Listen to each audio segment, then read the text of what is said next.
Hello teachers, in this video we're going to see how to set up your peer assessment exercise. The peer assessment exercise is among those activities that need some attention.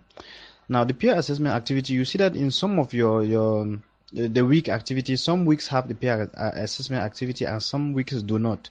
The reason for that is because, first off, if you give peer assessment activity students every week, you are going to overwhelm the students, irrespective of their level, whether it's secondary or the high school level.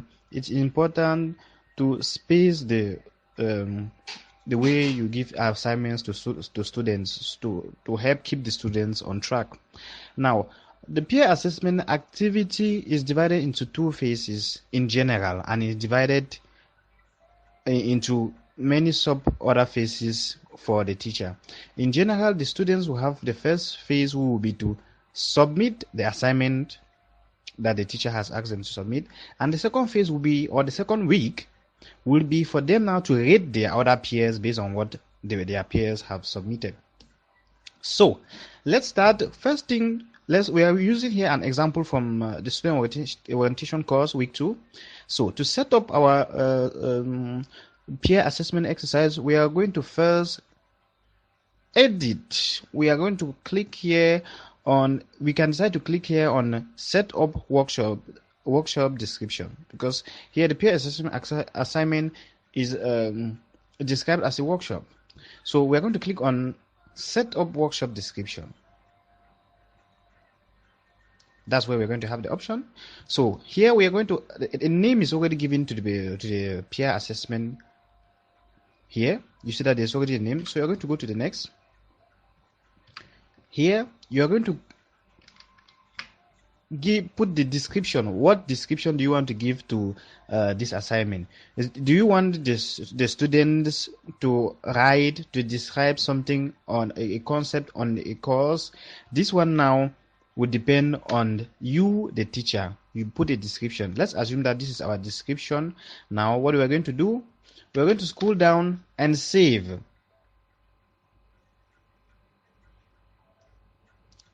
We've clicked on save, so it's going to save now our description. So now you will see that here we have now a tick. Before we do not have a tick. The green tick here says we have set a description. Now the second one, we are going to click on the second, provide instructions for submission. So now what do we want the students to submit?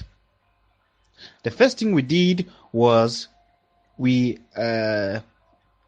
here we did the instructions. These are the instructions. We are assuming that these are our instructions. What do you want? How do you want the assignment to be submitted by the students?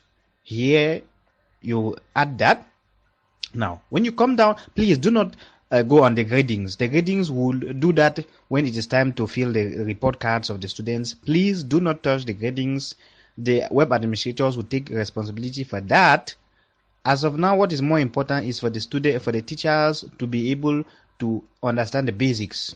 So we are going to now go to click here on submission settings. So here on submission settings, you are going to, what do you want the students to submit? This is what you are going to type on the submission settings. So here, let's assume that you want the students to write about, okay, let's assume that this is what we want the students to write about here. This is all we want the students to write about. We put here, this is all we wanted to write about. It's okay. We save. That is what we want the students to write. We are asking the students to submit, okay, something. So this is here. You see now that we have two ticks. The first one we have added description. The second one we have added the instructions for submission. So what do you want the students to submit? We have done that. Now in the next video we are going to see what to do when we have added what the students have to submit and what the students would have to do in basically the instructions for the submission. Hello teachers, in this video